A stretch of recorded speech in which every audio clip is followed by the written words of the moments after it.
हैदराबाद में ईद पर मवेशी मंडियों में ऊंटों के खरीदार गायब हैं, जिसकी वजह से व्यापारी सख्त परेशान हैं और मंडी पर सहूलियात पर नाराज है। सूरत क्या है जानते हैं, ब्यूरो हेड इस वक्त इरफान अराई हमारे साथ मौजूद है। जी इरफान अराई, आगाह कीजिएगा।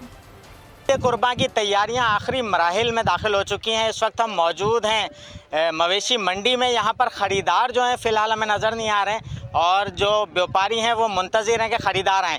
सबसे जो ख़ास बात है वो ये है कि ऊँटों की ख़रीदारी इस साल कुर्बानी के लिए बहुत कम है। क्या वजह है इसकी, हम यहाँ जानते हैं व्यापारियों से कि क्या वजह है कि ऊँट की ख़रीदारी इस दफ़ा लोगों का रुझान कम है। आप बताइएगा क्या वजह है कि लोगों की ख़रीदारी? यार ये पता नहीं क्यों कम है, बाकी इसी साल ख़रीदारी नहीं हुई है।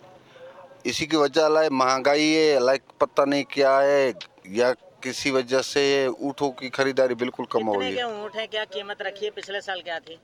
पिछले साल 3 लाख थी, इसी साल 4 लाख है। अच्छा, और हाँ। खरीदार कितना था? खरीदार अगले साल में बहुत अच्छे थे, इसी साल में कम है। अच्छा, हाँ, इसी की वजह से अलाए कौन सी है ये पता नहीं है।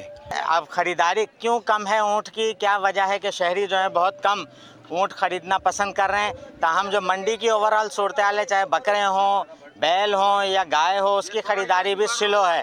तो इसकी वजह से व्यापारी ख़ास तौर पर परेशान है कि उनका खर्चा भी पूरा नहीं हो रहा है। जी, ब्यूरो हेड हैदराबाद इरफान अराई अपडेट कर रहे थे, आपका शुक्रिया। सब्सक्राइब करें और बेल दबाएं ताकि कोई खबर रह न जाए।